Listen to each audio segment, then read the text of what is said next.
Agora já tô gravando. Parece que tem gente que não tá conseguindo entrar.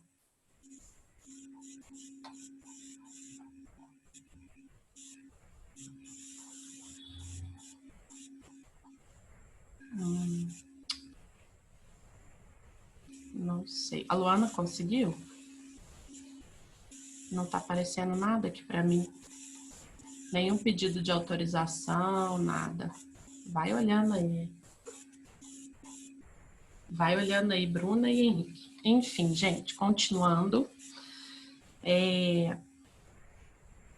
Educar usando a firmeza e a gentileza. É exatamente isso que eu tô falando aqui com vocês.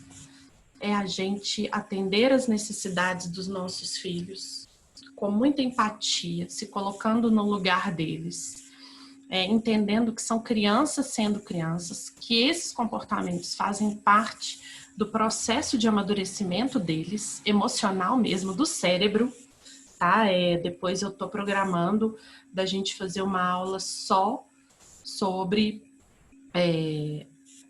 essa questão do desenvolvimento cerebral da criança, né? É muito importante hoje, a neurociência hoje já entende isso como uma ciência mesmo. Hoje em dia já existem estudos sobre os benefícios que o amor traz, né? Tem um livro do Michel Odent que chama Cientificação do Amor, Cientificação do Amor, uma coisa assim, que é maravilhoso e fala exatamente sobre isso. Eles estão colocando o amor, saindo da esfera, né, abstrata e trazendo ele para a ciência para mostrar o quanto ele é benéfico em tudo onde ele é colocado.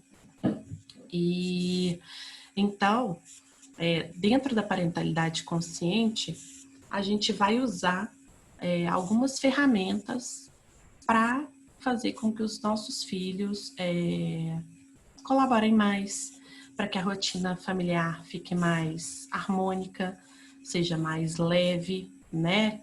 A gente está vivendo um período atípico aqui, um período de pandemia, e que a gente está todo mundo trancado dentro de casa. Agora teve uma flexibilização, mas a gente teve, a maioria desse tempo agora foram, não sei, acho que uns 160, 180 dias, até mais um pouco, todo mundo dentro de casa, com criança dentro de casa, e o que eu mais escutava era que o caos tinha acontecido dentro de casa, né? A gente tendo que trabalhar, as crianças querendo brincar, querendo nossa atenção, e a gente não pode, não consegue mesmo dar essa atenção que eles precisam o tempo todo, e tá tudo bem, tá, gente? Eu vou falar aqui das necessidades, mas é muito importante que a gente saiba que nós não somos perfeitos. Nós não somos mulheres e homens maravilha que vão conseguir atender 100% das necessidades dos nossos filhos. O que a gente precisa é validar essas necessidades. Então, a gente tem um filho que está com necessidade de presença. Eu vou falar dessas necessidades já já. Mas naquele momento, você está no meio de uma reunião, ou tá no meio de uma planilha que você não pode sair dela e tudo, e você não vai poder dar a presença que ele quer. Ele não quer aquela presença ali física de você estar ali, ele quer a sua presença plena, né? A sua entrega emocional, a sua disponibilidade emocional para ele. Ele quer você para ele brincar com você do que ele quiser, sem distração, sem celular, sem televisão, sem gente te chamando, e naquele momento você não pode. Né? Então você vai virar para o filho e falar: filho, poxa, a mamãe também queria brincar muito agora com você, é muito legal, a mamãe ama brincar com você, mas agora ela tem que trabalhar, mas daqui a pouco a gente brinca, me dá um tempinho e daqui a pouco a gente vai sentar e vai brincar. E aí tem que ir, gente, tem que sentar e tem que brincar. A brincadeira, o brincar livre, a gente deixar que os nossos filhos conduzam a brincadeira, é uma das formas mais maravilhosas de comunicação deles com a gente. E não só de comunicação, de liberação de estresse, liberação de ansiedade. Eles liberam tudo através da brincadeira. Então, quando a gente permite que eles brinquem e brinquem de forma livre, eles ficam mais calmos, eles ficam mais tranquilos, eles ficam mais serenos, tá? Então, brinquem muito com seus filhos. Brincar plenamente, né? Aquele brincar que ele tá ali brincando, a gente tá sentado com ele e a gente tá ali no telefone. Ou a gente tá aqui no telefone. Ou a gente tá dando ordem do que tem que fazer na hora do almoço. Não. É sentar, brincar e esquecer do mundo ali naquele momento, tá? Bom, falei então dos estilos parentais. A gente tem a tendência, tá? Nós que fomos criados com o estilo parental mais autoritário, a gente tem a tendência de ser um pouco mais permissivo, e aí a gente pira porque a gente não quer ser permissivo, aí a gente é permissivo demais, aí a criança vai e usa e abusa, não sei o que, aí a gente vai, pá, vai no autoritarismo, grita, xinga, põe de castigo, não sei o que, e vira aquela bagunça, né? E a gente fica perdido. Eu atendo uma família que a mãe, ela me relatou isso, deve ter umas 2 semanas. Ela tá até aqui, eu não vou expor, mas ela me falou, Mari, eu entendo o que a gente está fazendo, eu entendo a parentalidade consciente, eu sei que ela tá dando certo, porque eu vejo ela dando certo, mas tem hora que eu me pergunto se é isso mesmo. Porque o autoritarismo ele é tão mais fácil, o resultado dele é tão mais imediato, e é mesmo, tá, gente? Quando você grita com a criança, ela vai calar a boca. Mas a gente não quer o medo dela, a gente quer o respeito. A gente não quer que ela lá no futuro seja um adulto que respeite as pessoas. A gente não quer que seja um adulto que vai gritar com as pessoas, né? Então, a gente ganha quando a gente tem a atitude autoritária, os nossos filhos têm medo da gente. E quando eles têm medo da gente, eles vão ser uma criança que vai chegar na pré-adolescência e eles não vão confiar de contar as coisas pra gente, porque eles têm medo da forma como a gente vai reagir, porque eles sabem como a gente vai reagir. Então eles vão procurar o apoio nos amiguinhos da escola, eles vão procurar o apoio na rua. E a gente tem controle dentro da nossa casa, mas a gente não tem controle fora dela. A gente não sabe se o amiguinho está usando droga. A gente não sabe se o amiguinho está ensinando ele a roubar. A gente não tem esse controle. E se a gente não tiver os nossos filhos com total confiança na gente, acreditando que a gente ama eles incondicionalmente por quem eles são, não pelo que eles fazem, eles vão fazer escondido. E aí a gente vai descobrir da pior forma possível, né? Bom, então é isso. Os estilos parentais. Vamos às necessidades, as físicas e as emocionais. As necessidades da criança, gente, elas são biológicas. A criança, ela precisa, não é que ela quer, não é uma escolha. Ela precisa ter essas necessidades atendidas para ela ficar equilibrada, tá? Então, nós temos as necessidades físicas, que normalmente são mais fáceis da gente diagnosticar, da gente detectar, que é o sono, a fome, a sede. Quando eu falo sede, é sede de água mesmo, viu, gente? Não é do suquinho, não é do refrigerante, é sede da água, a gente precisa. Tem muita criança, meu filho não bebe muita água. Raul é uma dessas crianças, ele não bebe muita água. E a gente tem, principalmente nesse calor, oferecido o tempo inteiro, deixa sempre à vista, porque a gente sabe que ele tem que tomar. E muitas vezes, como ele não é muito da água, ele não vai querer tomar se ele não tiver ela disponível, não tiver vendo ela.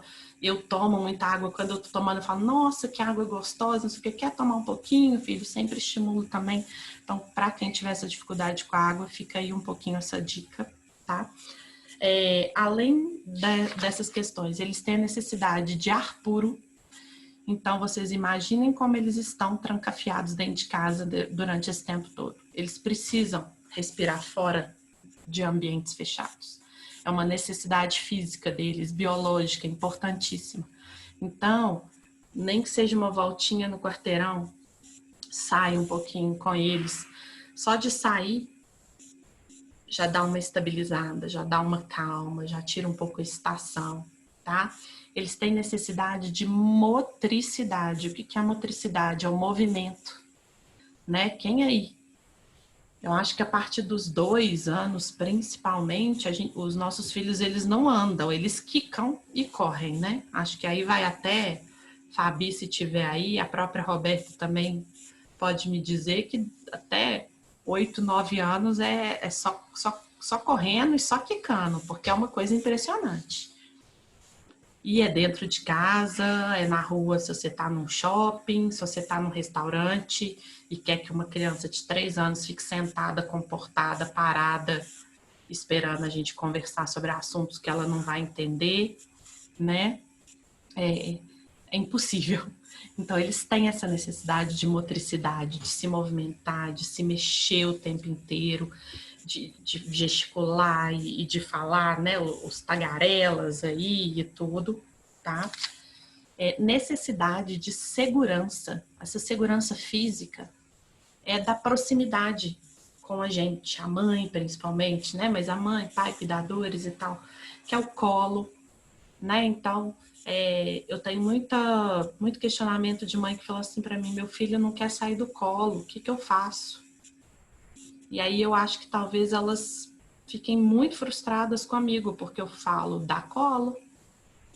Se ele está te pedindo colo é porque ele precisa do seu colo. Das necessidades, gente, a criança ela não demanda além do que ela precisa. Se ela está pedindo colo, dá o colo, sabe? O Raul é um bebê de colo, né? Ele não tem 3 anos ainda, ele é um bebê de colo, ele pede colo o tempo inteiro e é desgastante, é desgastante, né? Eu acho que desde que ele nasceu, a gente usou o carrinho dele, por exemplo, eu consigo contar nos dedos quantas vezes a gente usou, porque era slim, porque era agarrado aqui comigo ou com o Henrique, meu marido, e colo. De todo mundo que cuida dele, ele pede colo. E ele verbaliza isso muito.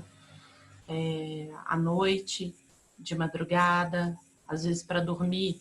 Agora diminuiu, mas antes era no colo, sabe? É claro que tem algumas coisas que a gente pode fazer para mudar isso, né? Para ir diminuindo a intensidade do colo. Ai, tô muito cansada, Mari, não tô aguentando mais dar colo. Como que eu faço? Olha, então na hora, só dorme no meu colo. Vamos começar a tentar, então, deita você na cama com ele no colo. Aí depois de X tempo, coloca do seu lado na cama, mas abraçadinho. Depois de X tempo, é tudo um processo, é tudo uma evolução.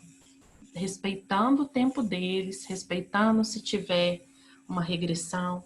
Isso vale para o colo, isso vale para o desfraude, isso vale para a chupeta, tá, gente? A gente tem que respeitar o tempo deles.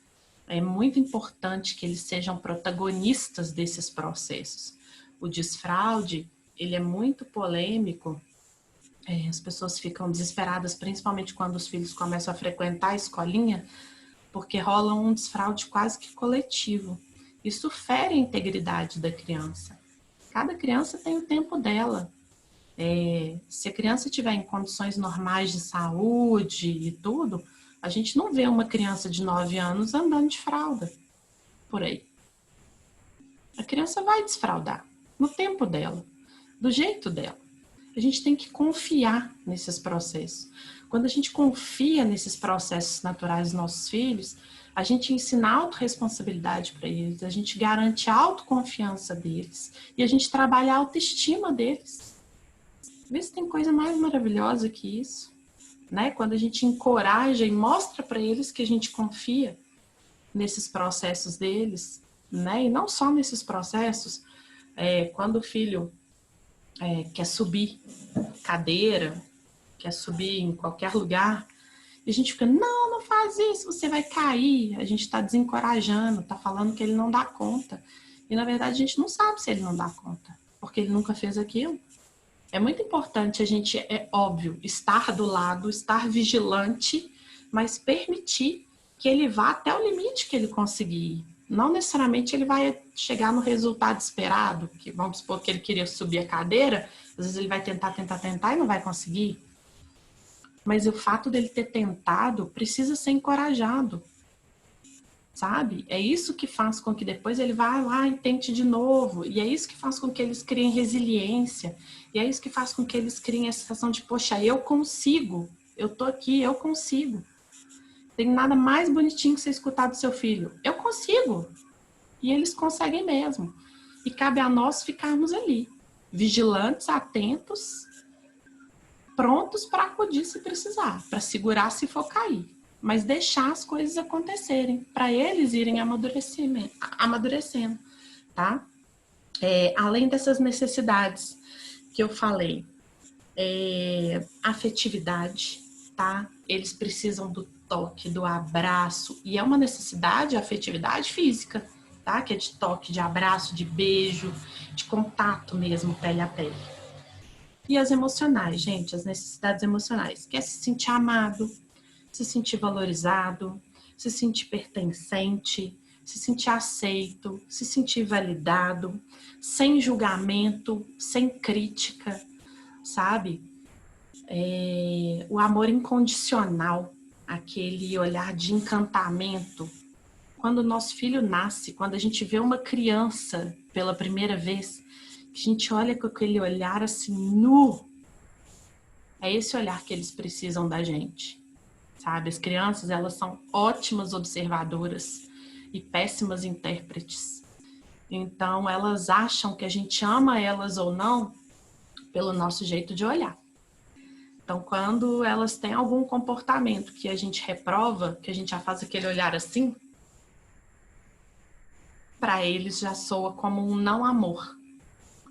Ou pior, soa como um amor torto. E aí, lá no futuro, esse tipo de comportamento,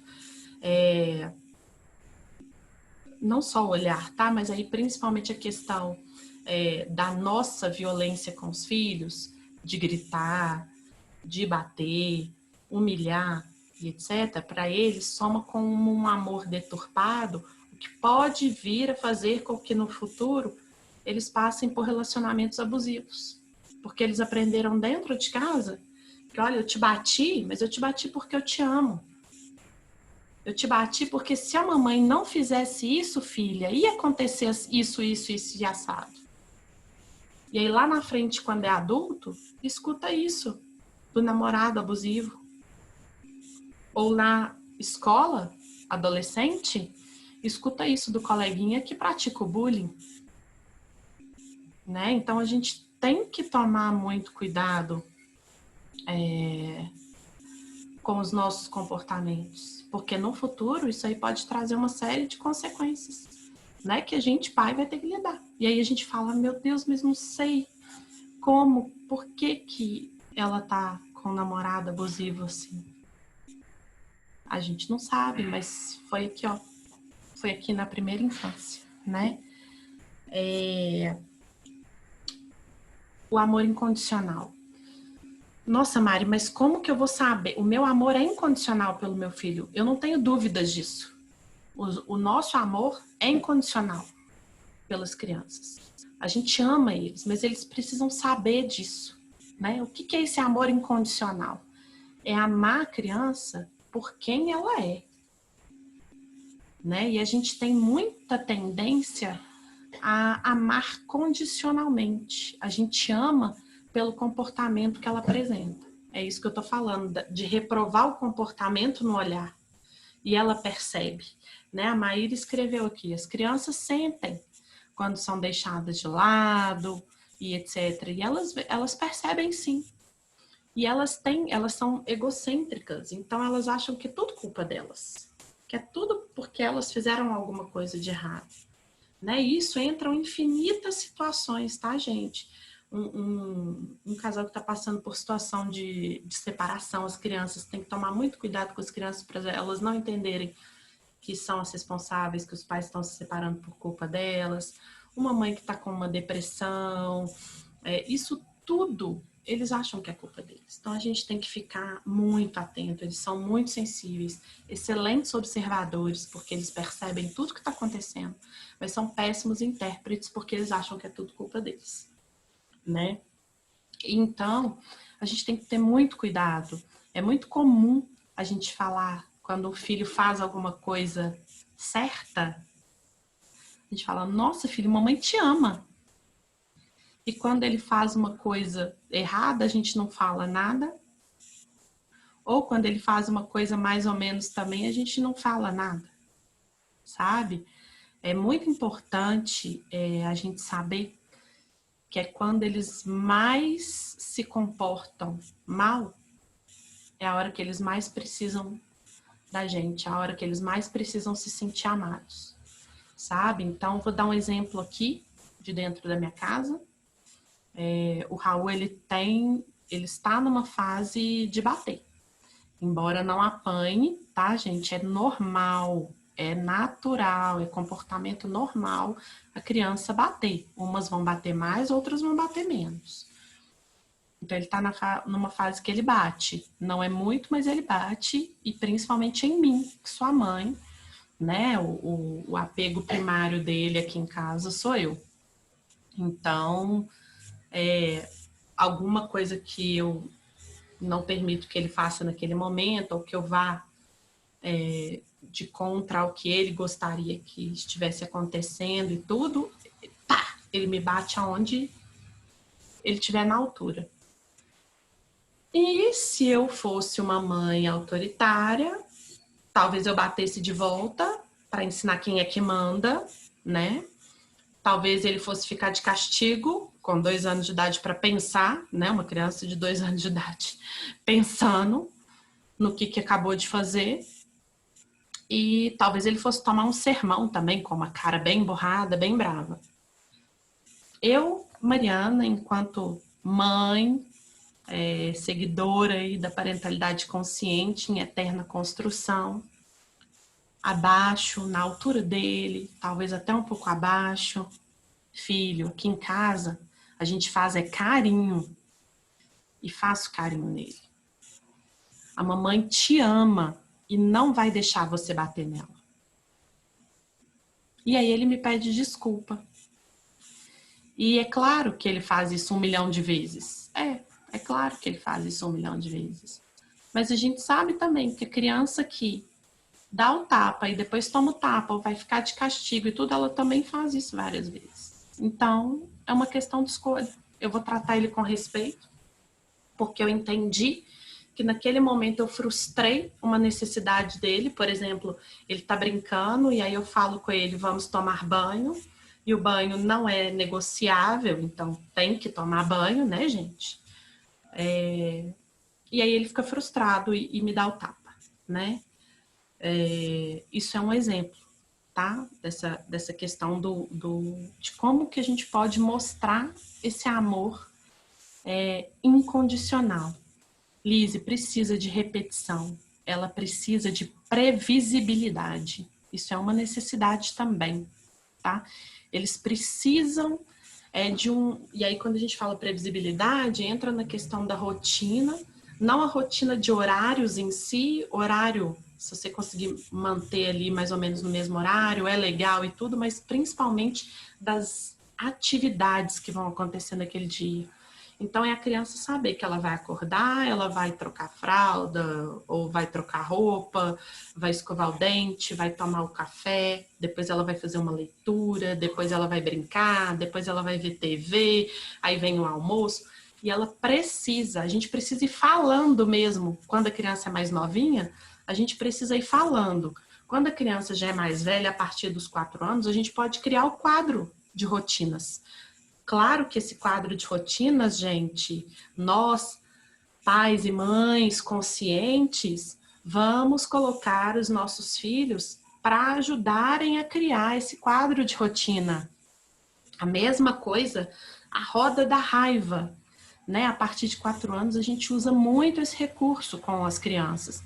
Ela escolhe, ela cria junto com os pais, aí você pode fazer uma roda com o número de itens de acordo com a idade, então se é 4, você parte em 4, se é 6, faz 6 fatias e assim subsequente, que a criança coloque ali o que ela vai fazer quando ela sentir raiva. Então, você tem criança que coloca lá que quer tomar um banho, tem criança que coloca lá que quer dançar, tem criança que coloca lá que quer ir para o quarto, fica deitado. Respeitar essas escolhas. Quando a gente faz isso com eles, que a gente insere eles no contexto familiar, eles se sentem tão importantes, eles se sentem tão pertencentes, que eles colaboram infinitamente mais. E aí as coisas ficam mais leves, tá? Bom, falei das necessidades, então. E aí, quando a gente não consegue atender essas necessidades, o porquê que a gente não consegue atender essas necessidades? Eu falei um pouquinho no início, e a gente tem muita dificuldade de atender essas necessidades quando a gente não teve essas necessidades também atendidas quando a gente era criança. Tá? A gente adulto consegue suprir as nossas necessidades, na maioria das vezes, né? Porque muitos de nós ainda temos dificuldades em identificar, principalmente as necessidades emocionais, né? A gente não consegue dizer se a gente está com raiva, se a gente está frustrado, se a gente está com medo, se a gente está triste, ou se a gente está alegre, se a gente está eufórico. A gente tem um pouco de dificuldade, mas a gente, enquanto adulto, a gente consegue atender as nossas necessidades, e a gente tem que atender as nossas necessidades. E aí a gente tem que atender as necessidades da criança, porque ela não consegue sozinha atender. E quando a gente tem que dar para a criança o que a gente não teve, dói demais. Dói muito. Porque a gente não sabe de onde que a gente consegue tirar isso para dar para a criança. E aí a gente fica esgotado, a gente fica muito cansado, a gente fica exausto. A gente acha que a criança está passando de todos os limites que podia, que a gente não vai dar conta, e a gente se sente os piores pais da face da terra. Porque a gente perde a cabeça, a gente grita, a gente põe de castigo, a gente sacode, a gente dá um apertão, a gente até bate, né? Então, e depois se arrepende. Depois vai, abraça, fala, filho, desculpa, né? Ou então nem pede desculpa, fala o que eu já falei aqui. Ah, a mamãe te bateu porque ela te ama, porque ela tá te ensinando, né? O que é certo. E, na verdade, na parentalidade, não tem o que é certo e o que é errado. É claro que a gente não vai colocar os nossos filhos em situações de perigo, né? Que vai comprometer a integridade física deles, a segurança, a questão de vida ou morte e tal. Mas não existe certo e errado. Se a gente ama incondicionalmente os nossos filhos, se a gente aceita eles incondicionalmente, a gente vai entender. A gente precisa acolher quem eles são de verdade e aceitar eles do jeito que eles são. O problema é que a gente tem a mania de idealizar o nosso filho, né? Antes mesmo da gente engravidar, né? Eu criança, a única certeza que eu tinha na minha vida quando eu era criança é que eu ia ter filho. Eu não sabia o que eu ia ser da vida, eu não sabia se eu ia casar, eu não sabia, né? Eu pequenininha, eu tô dizendo, né? Eu não sabia se eu gostava de menino, se eu gostava de menina, eu não sabia de nada. Eu sabia que eu ia ter filho. Agora, como que eu ia fazer para isso? Menor ideia. Então, vocês pensam, desde criança, mesmo inconsciente, eu já idealizava um filho. Eu já pensava ali como é que eu queria que ele fosse, né? A gente faz isso o tempo inteiro, é natural do ser humano. Quando a gente engravida, aí mais ainda.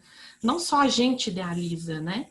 O marido idealiza, aí os avós idealizam, aí os tios idealizam, aí os padrinhos idealizam. Se tem um irmãozinho, o irmãozinho também vai idealizar. E essa criança já chega com uma carga que não é dela. E aos poucos, ela vai mostrando isso pra gente. Ela vai mostrando a criança real, né? Começa quando ela chora demais quando é bebê, começa com as cólicas, Começa quando ela não dorme o dia inteiro, ó, quando ela não dorme a noite toda. Começa quando ela não mama no peito, ou ela mama, mas é aquela confusão, a amamentação, entra fórmula, entra peito, aí o bico feriu, e aí a gente chora, e a amamentação não acontece da forma como a gente tinha sonhado. Então ela mostra pra gente essa criança real o tempo inteiro. Quando ela faz birra, quando ela grita com a gente, quando ela fala eu te odeio. Quem ainda não escutou, ainda vai escutar, é normal. Gente, não levem pro lado pessoal. Uma hora ou outra o filho solta um eu te odeio, que a gente quer morrer. Mas solta e faz parte, tá? E aí, a gente tenta o tempo todo consertar essa criança real. Porque a gente quer consertar e trazer para a criança ideal, porque a criança ideal era tão bonitinha, tão fofinha, tão quietinha, tão obediente, tão engraçadinha, tão boazinha. A gente rotula tanto e a nossa criança real vai quebrando esses rótulos porque ela não é nada daquilo. Ela veio para ela ser quem ela tem que ser, não para quem a gente quer que ela seja, né? E quanto antes a gente percebe isso, mais leve fica a maternidade, mais feliz vai ser a criança, porque ela entende que ela está sendo amada completamente, plenamente, que ela está sendo aceita do jeito que ela é, pelo que ela é, como ela é, e não pelo que ela faz ou deixa de fazer, tá? Vamos lá. Questão da autoestima da criança, tá? Para elas, nós pais, somos a grande referência de mundo. Então, tudo que a gente fala com eles, que eles são ou deixam de ser, eles acreditam. Para eles é a verdade mais absoluta de todas, tá? Então, quando a gente fala que o filho é preguiçoso, quando o filho é chorão, eles vão acreditando nisso tudo. Ou quando a gente fala que eles conseguem, quando a gente fala, né? Quando a gente encoraja eles nos comportamentos e tudo, eles vão acreditando, eles vão confiando, eles vão ganhando autoconfiança, autonomia, né? Eles já nascem, gente, com uma espécie de espinha dorsal. O Jesper, que é um autor que a gente gosta muito, autor do livro o Sua Criança Competente, nem adianta procurar porque o livro está completamente esgotado. Na época que a gente estava estudando, tem algumas colegas aqui comigo, a gente procurou a editora para ver se eles faziam a reimpressão e não teve jeito, então não adianta procurar, mas o Jesper, ele fala isso no livro dele, que a criança ela já nasce com a autoestima, uma torre interna, sólida ali. E a gente, pai, é que vai minando essa torre interna quando a gente não ama os nossos filhos incondicionalmente, quando a gente quer corrigir, quer consertar o tempo inteiro esses filhos, né? Então, nós somos os principais responsáveis por manter essa autoestima deles. E como que a gente vai fazer isso? Atendendo às necessidades, né? Quando eles estão chorando, tem muita consultora do sono e tudo que fala, não, tem que deixar chorando no berço, tem que deixar chorando até dormir sozinho e tudo. Não deixe o filho chorando.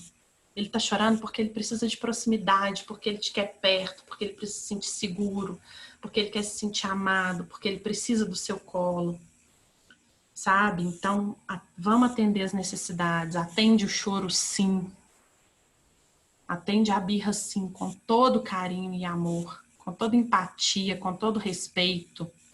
Filho, eu sei que, poxa, você tá muito triste, você tá muito irritado, com muita raiva. Mamãe tá aqui e vai ficar tudo bem. Por mais que ele esteja nervoso, por mais que você não consiga abraçar ele naquele momento porque ele tá muito agitado, tá tentando te bater e tudo, mostra pra ele que você tá ali do lado, sabe? Nada de deixar chorando porque tá fazendo, então você fica aí, que quando você quiser você vem atrás de mim. Nada disso. Mostra pra ele que você tá ali, sabe? Então atender as necessidades.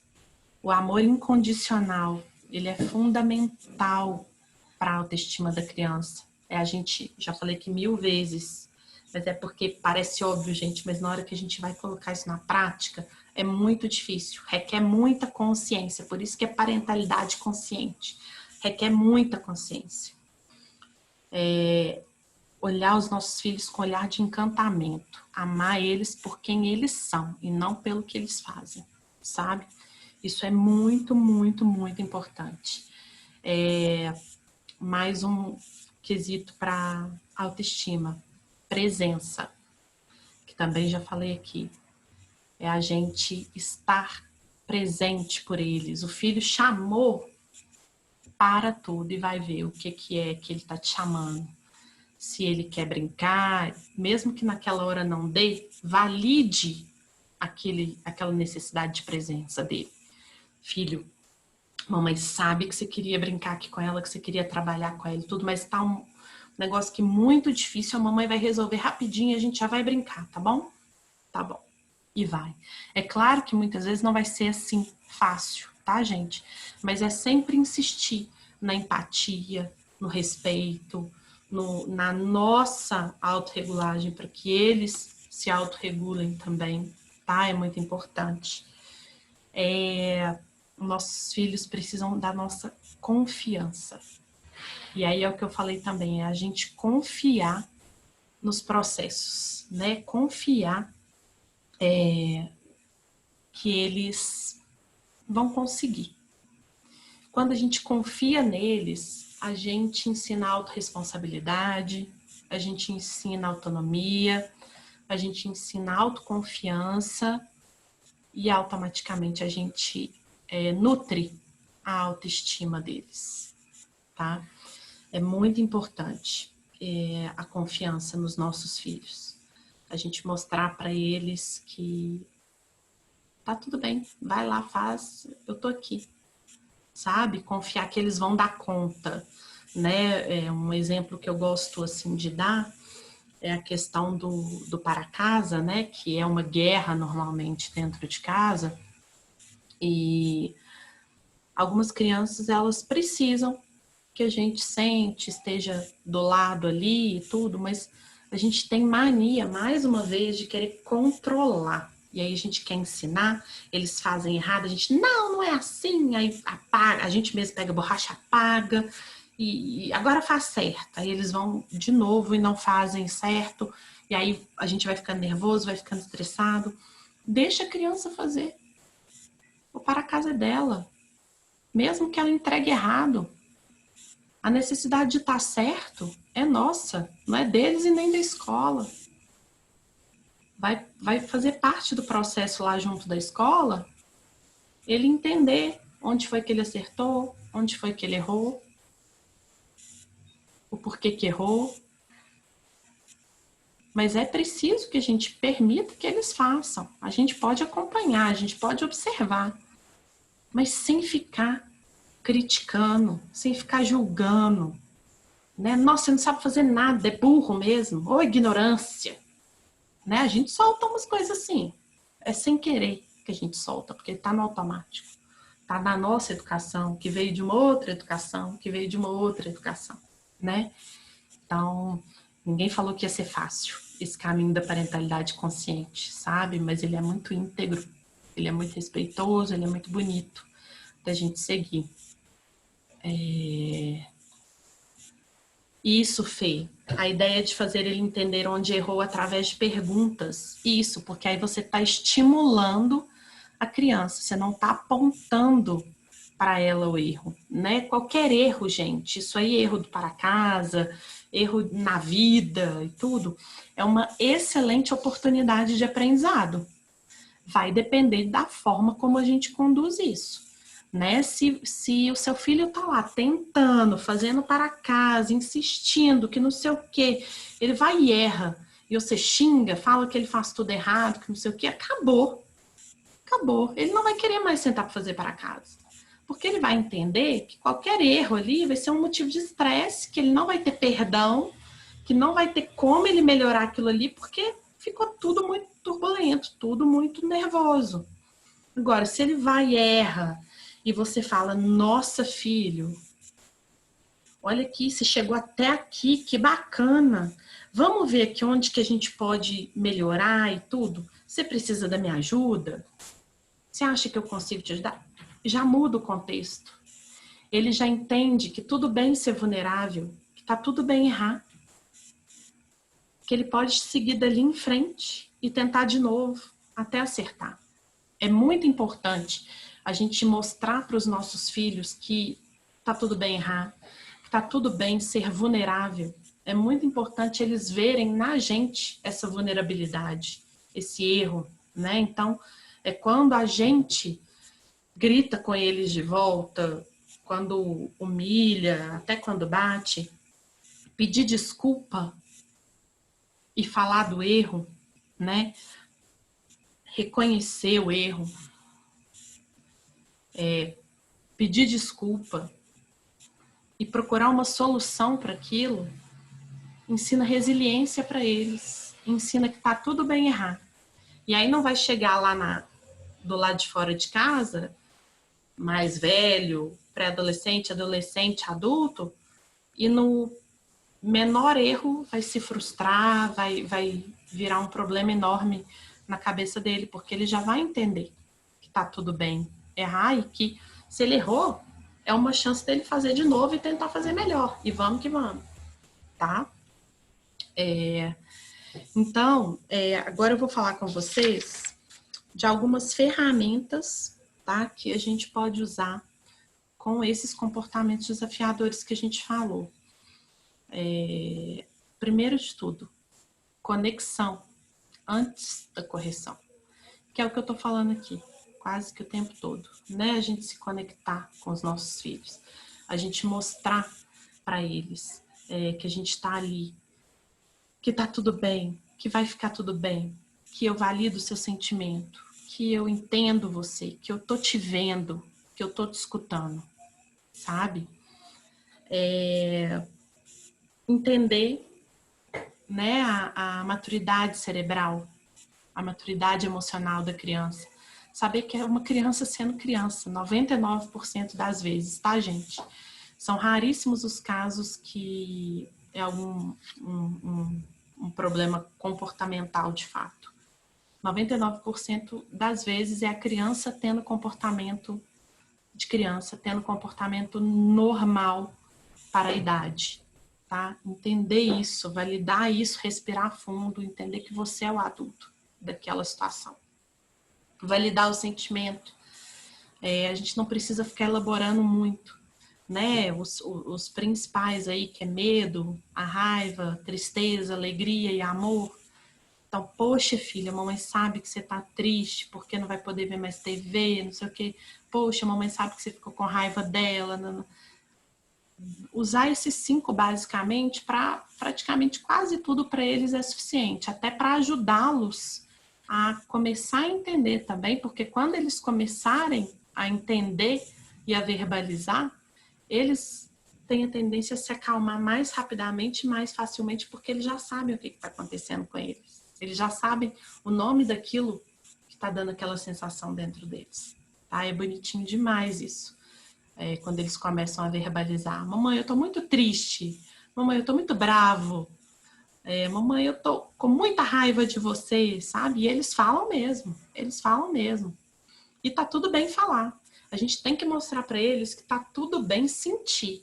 Tá tudo bem sentir raiva da mamãe, tá tudo bem sentir tristeza, tá tudo bem sentir muita alegria, mas é importante verbalizar, é importante sentir, porque quando a gente não permite que se sinta, aquilo fica remoendo ali dentro, e aí depois explode de algum jeito, né?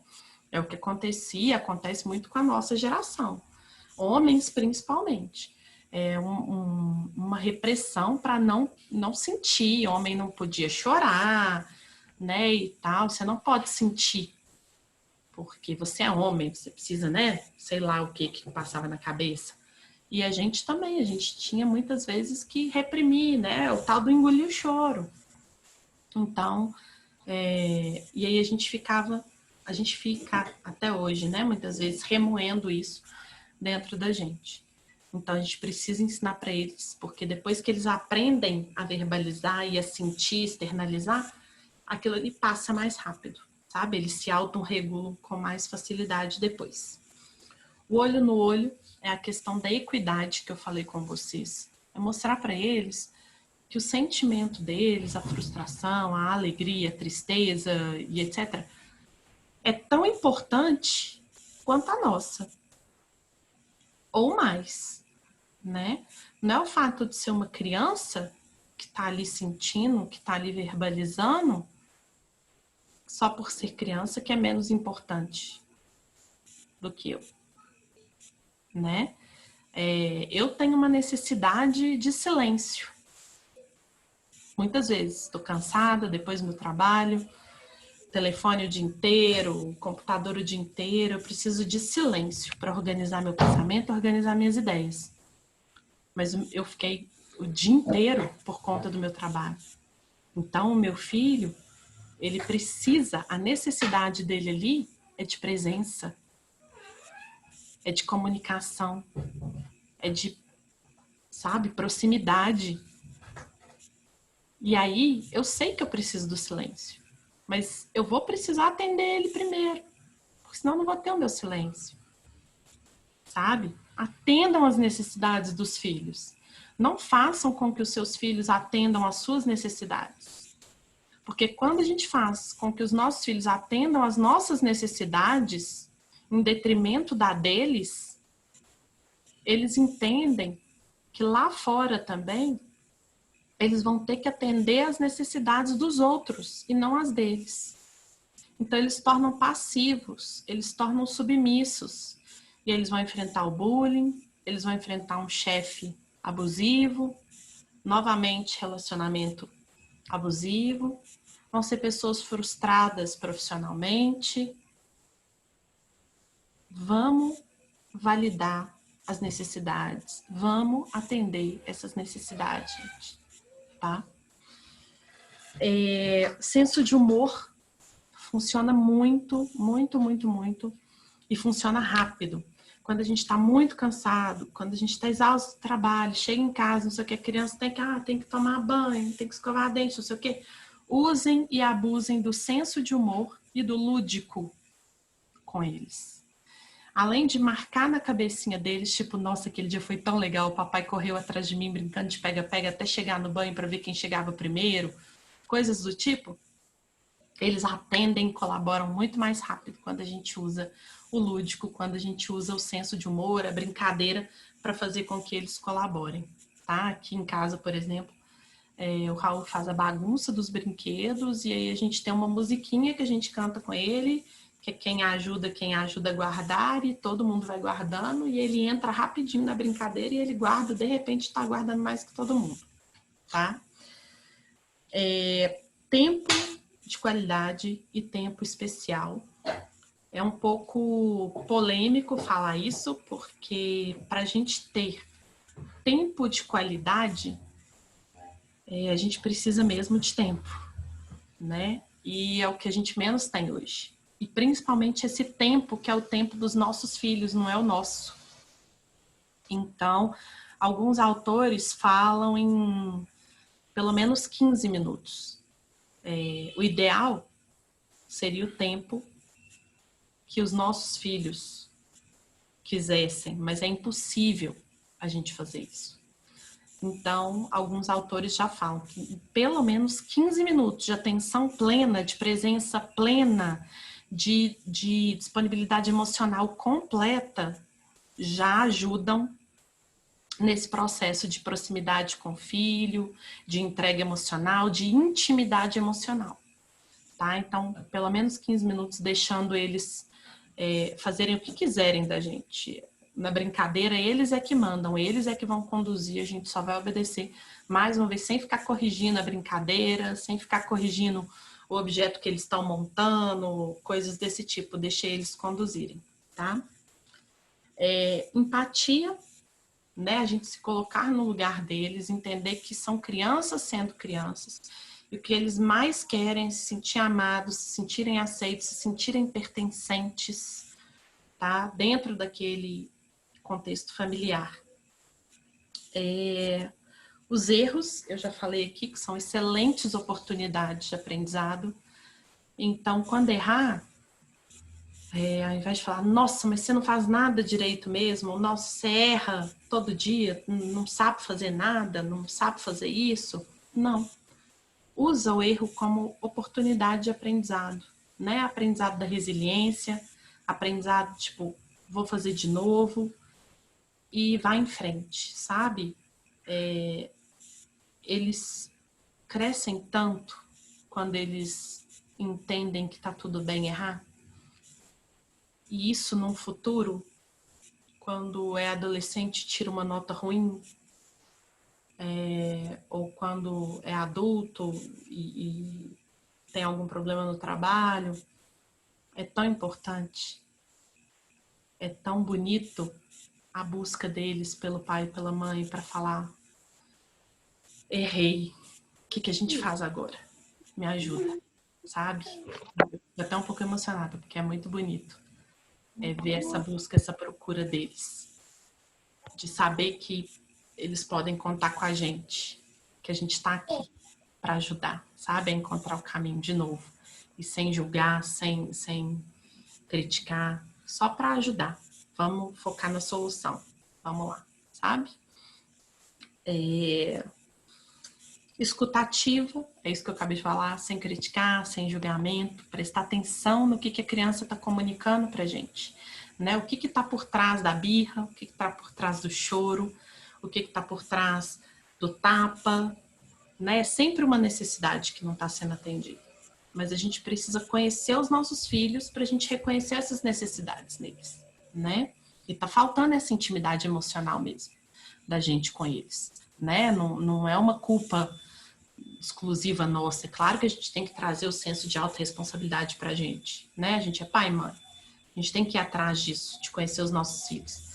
Mas tem aí trabalho excessivo, sobrecarga, a gente está todo mundo, né, vivendo um terrorismo psicológico com essa pandemia, então a gente tem que ser gentil com a gente também, né, mas prestar atenção nessa questão da intimidade emocional com os nossos filhos, para depois não ficar mais difícil o resgate, tá? Uma coisa que funciona muito, e aí é ferramenta prática mesmo, até os 4 anos de idade, mais ou menos, as escolhas limitadas. Então, Mari, meu filho não quer ir tomar banho de jeito nenhum. Tem a fase, né, gente? Que todo dia, toda hora de tomar banho é a hora que a gente corre 5 quilômetros dentro de casa atrás da criança. E aí, para fazer com que aconteça de uma forma mais rápida, ou é para ir para o banho e na hora de sair também é outro drama, né? A gente dá escolhas limitadas, porque aí a gente tira o não da cabecinha deles. Então, filho, vamos tomar banho. Ao invés de falar, não vou tomar banho, filho, você quer ir tomar banho levando o Homem-Aranha ou o Hulk? A menininha lá do Frozen ou a Branca de Neve? Na mesma hora, eles param de pensar que eles não vão tomar banho para escolher com quem que eles vão tomar banho, sabe? Então, funciona muito bem, tá? Para a vida, isso aí. Almoçar, não quer almoçar, mas não porque não tá com fome, por qualquer outra situação. Filho, você quer almoçar com um garfinho da coruja ou a colherzinha da girafa, sabe? Até 4 anos a escolha limitada funciona muito bem, tá?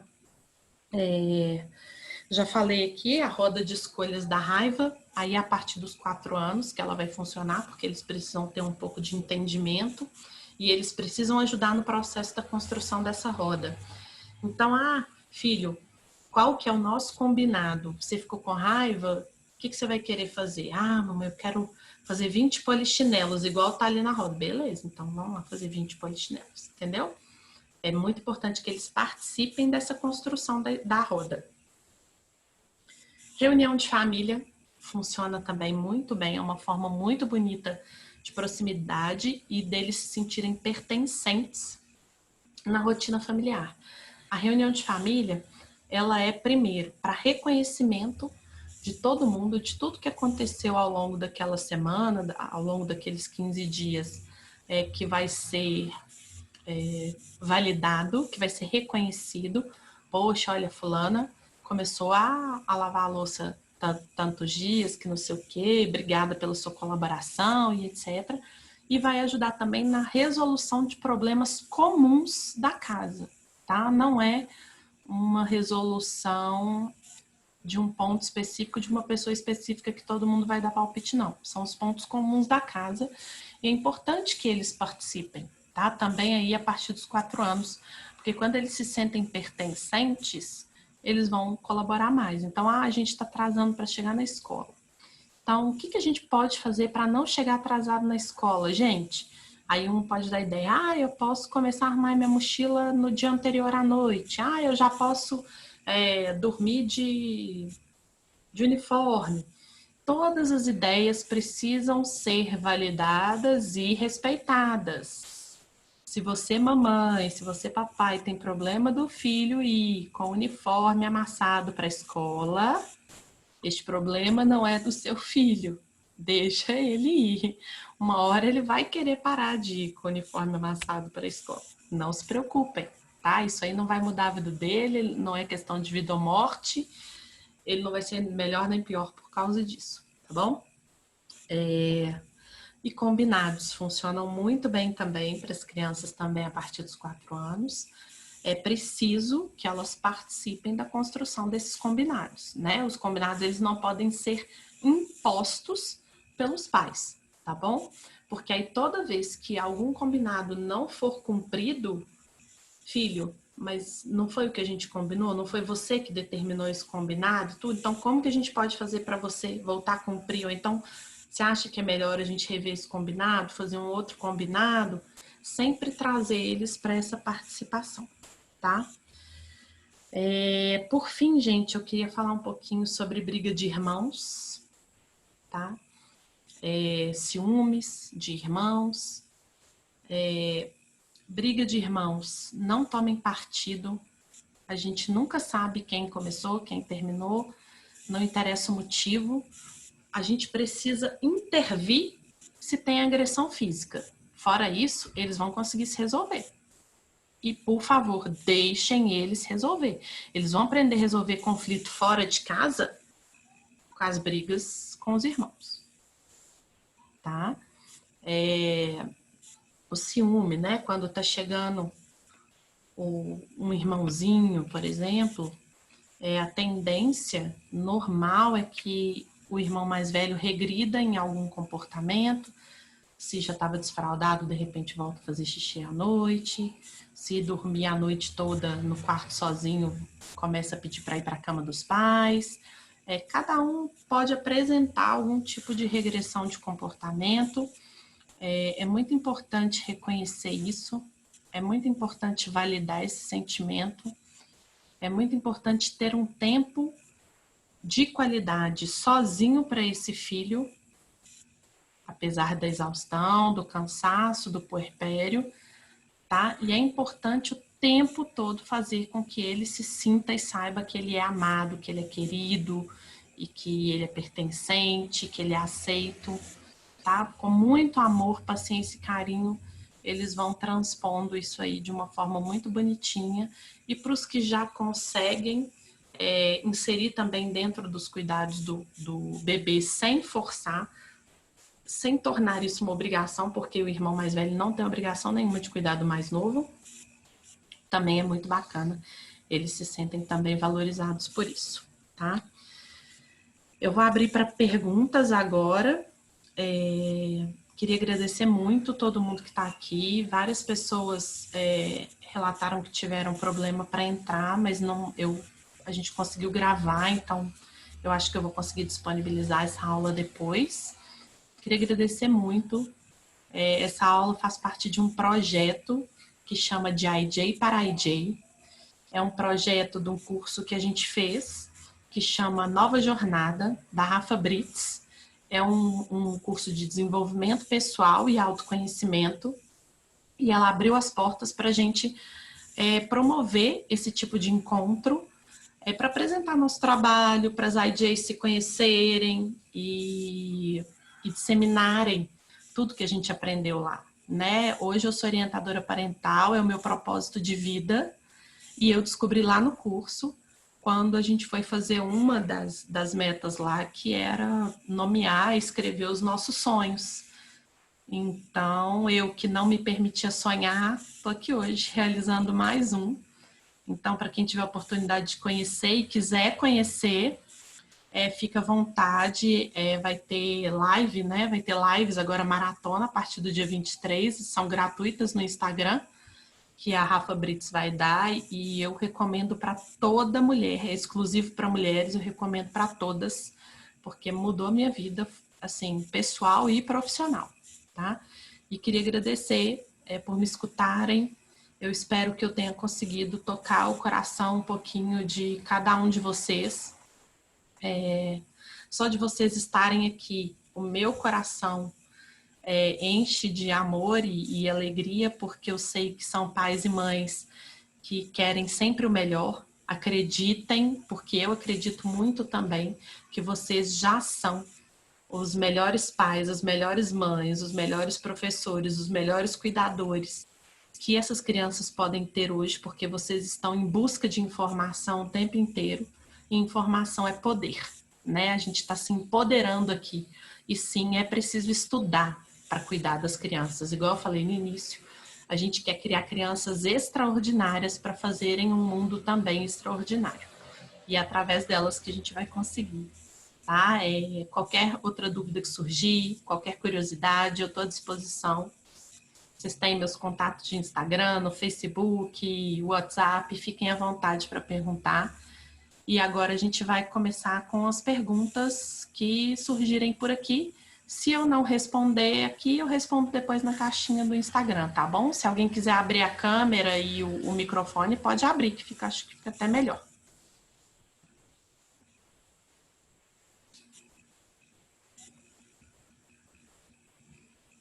Tá, a Nádia me perguntou, Mari, queria saber sobre o castigo. Eu uso uma técnica da Supernanny de deixar a criança num lugar definido pelo tempo relativo à idade da criança. Quando o tempo acaba, eu vou lá e pergunto por que ela ficou de castigo e ele me pede desculpa e me dá um abraço. Nádia, ele não sabe por que ele está ficando de castigo. Se ele sabe, é porque ele está te repetindo. Mas a criança ela não tem maturidade emocional para ir para o castigo e ficar lá pensando o que foi que ela fez de errado. O castigo, ele estimula a vingança.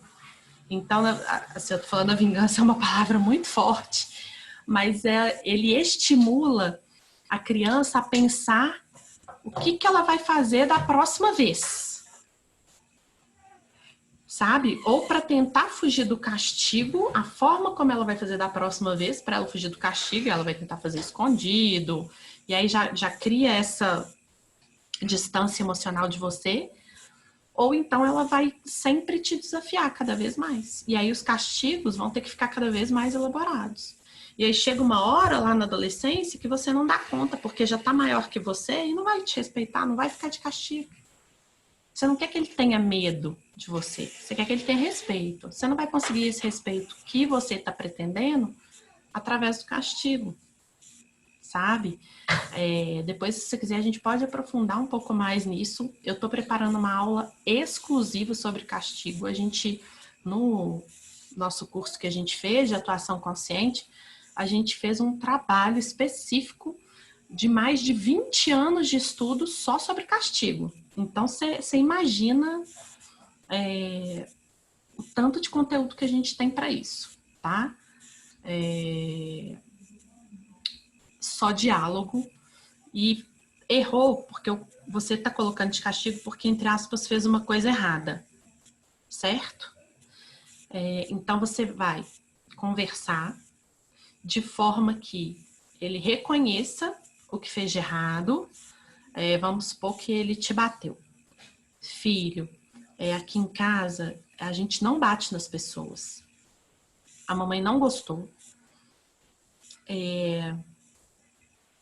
A gente só faz carinho.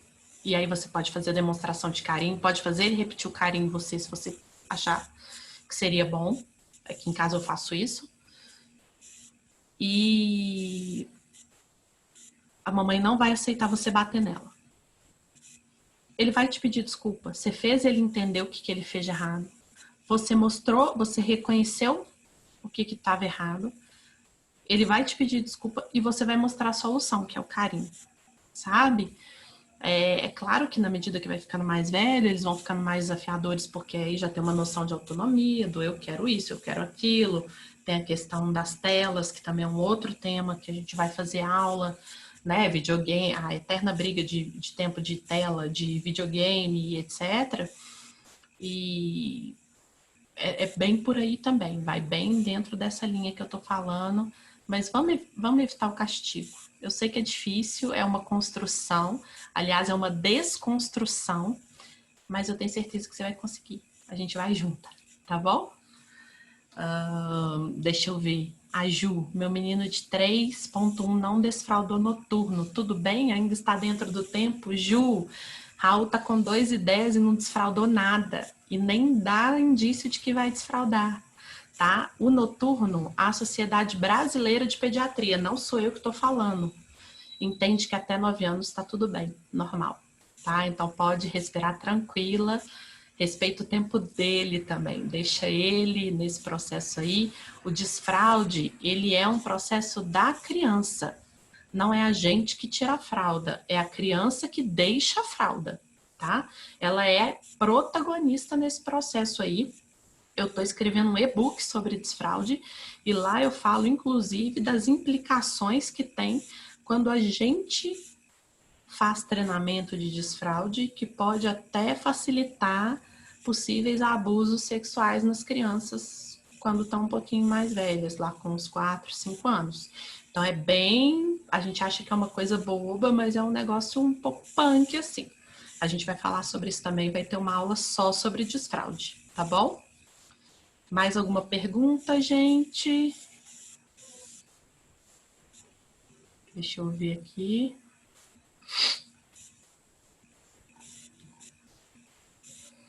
A Nádia colocou, já choro só de imaginar eles dizendo que me odeiam. Nádia, é só não levar pro lado pessoal, porque eles vão falar. Ai, eles são muito espontâneos, e tem hora que eles vão falar mesmo.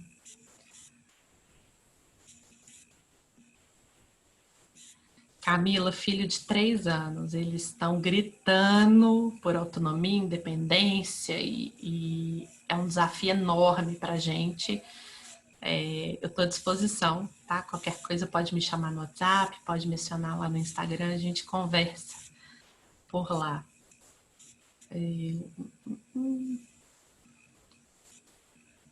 Aqui da Maíra já falei das necessidades emocionais. Renata falando que validando, né? Renata é pedagoga, tá, gente? Falando que até quando falamos devemos baixar e ficar no mesmo nível que eles, olhar no olhar. Isso mesmo. Deixa eu ver aqui.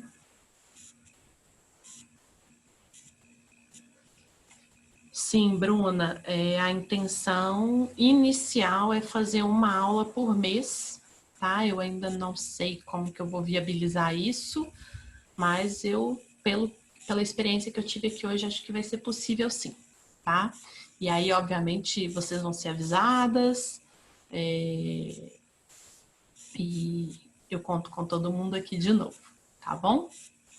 Bom, gente, acho que é isso, né? Não vou ficar me estendendo aqui também muito mais, porque já são 9h30, né? Ainda tem mãe que vai amamentar, tem mãe que ainda tem que fazer dormir, tem mãe que vai acordar no meio da madrugada e tem quem vai acordar cedinho amanhã para trabalhar. Mais uma vez, muito, muito, muito obrigada pela atenção, pela disposição e pelo coração aberto. Eu espero que seja a primeira de muitas e muito, muito, muito obrigada mesmo, tá bom? Um beijo para todos vocês. Tchau. Ah, pera, antes de sair, calma. Vamos abrir as câmeras, gente? Mesmo quem tá de pijama, só para eu tirar uma foto? É possível isso? Ah lá, Ive, gente. Ô, Ive, eu também, o meu Raul normalmente dorme 8, 8 e meia. Hoje, só porque eu tô aqui dando aula, ele tá aqui pipocando igual louco. Meu marido tá me ajudando aqui nos processos todos e correndo atrás dele para ele ficar quieto para deixar eu dar aula.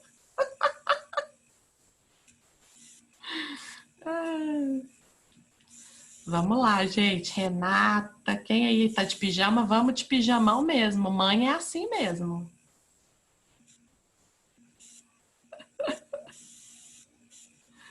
Tem pai aqui também. Simone falou que tá sem câmera. Tem problema não, Simone, que vale a intenção.